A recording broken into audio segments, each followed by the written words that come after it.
भाभी आप आइए आइए, व्हाट अ सरप्राइज। चलो, कम से कम मेरा चेहरा तो याद रहा। मुझे मोना कहते हैं। ये कैसी बातें करती हैं आप? भला मैं आप लोगों को कैसे भूल सकती हूँ? इसीलिए आज तक हमारी खबर भी नहीं ली, ये तक नहीं पूछा कि हम लोग जी रहे हैं या मर गए। मैं शर्मिंदा हूँ भाभी। दरअसल मैं ऐसे तूफान में फंस गई थी जहाँ से बाहर निकलने का मुझे रास्ता नहीं सूझ रहा था। अच्छा हुआ आप आ गई, मुझे वो तूफान कम होता नजर आ रहा है। आइए ना, आइए। Thank you. ये सुनाइए, भैया कैसे हैं? अपनी ईमानदारी का कफन ओढ़े अभी भी जी रहे हैं। वैसे तुम्हारे मियाँ ने उन्हें कहीं का नहीं रखा। खैर छोड़िए इन बातों का। जो हुआ वो किसी के बस में नहीं था। वक्त हर जख्म का मरहम होता है, सब ठीक हो जाएगा। और सुनाइए। अब और सुनाने को बाकी क्या रह गया है सुमन? तुमने जैसा चाहा था वैसा हो गया। मैंने क्या चाहा था भाभी? मैंने तो हमेशा हम सबकी खुशी चाही थी। हम सबकी नहीं, तुम सिर्फ अपनी खुशी देखना चाहती थी। तुम बहुत खुदगर्ज हो सुमन।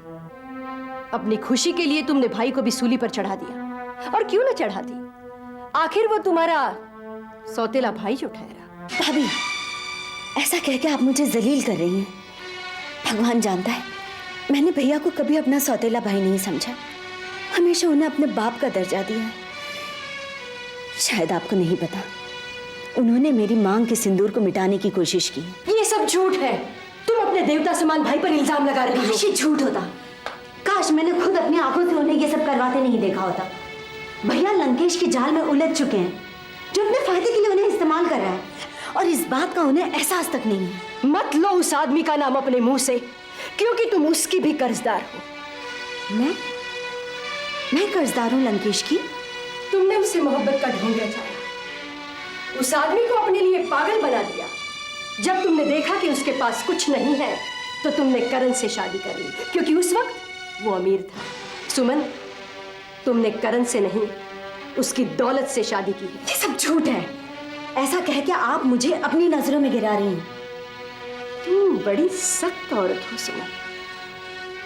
तीन इंसानों की जिंदगी बर्बाद करके भी अब तक अपनी नजरों में गिरी नहीं। भाभी चिल्लाओ मत। चिल्लाने से सच्चाई छुप नहीं जाती। तुमने अपने प्रेमी को धोखा दिया है, अपने भाई को धोखा दिया है, और अब अपने पति को धोखा दे रही हो। धोखा देना तो आपकी फितरत में है, मेरी नहीं। सुनना चाहती हैं आप तो सुनिए। धोखा आपने दिया है, भैया को, करण को, और मुझे भी। क्या धोखा किया है मैंने? खाम मुझ पर गलत इल्जाम मत लगाओ। खामखा किसी पर इल्जाम लगाना मेरी आदत नहीं है। वो आप ही थी ना जिसने मुझे लंकेश के पास सुलह करने भेजा था। वो आप ही थी ना जिसने करण के कान भरे थे कि मैं लंकेश की याद पर अपनी पुरानी मोहब्बत को ताज़ा करने गई थी। वो आप ही थी ना जिसने मेरे भाई के दिल में सौतेला होने का जज्बा पैदा किया था, करण के खिलाफ भड़काया था, उन्हें पैसों के लिए वो सब करने पर मजबूर किया जो वो कभी कर ही नहीं सकते। हाँ किया है मैंने, और क्यों ना करती। तुम लोगों ने हमें समझ क्या रखा है? हम तुम्हारे खरीदे हुए गुलाम नहीं है। लानत है आप पर भाभी। भगवान जानता है आपकी हम लोग कितनी इज्जत करते थे, और आपने हमारी खुशियों में आग लगा दी। हाँ लगाई है मैंने आग, और अब बैठकर तमाशा भी देखूंगी। इस घर की आग से मैं अपनी आंखें सेकूंगी। तुम्हें और करण को बर्बाद कर दूंगी मैं। तुम नहीं जानती मैं मोना हूं। मोना।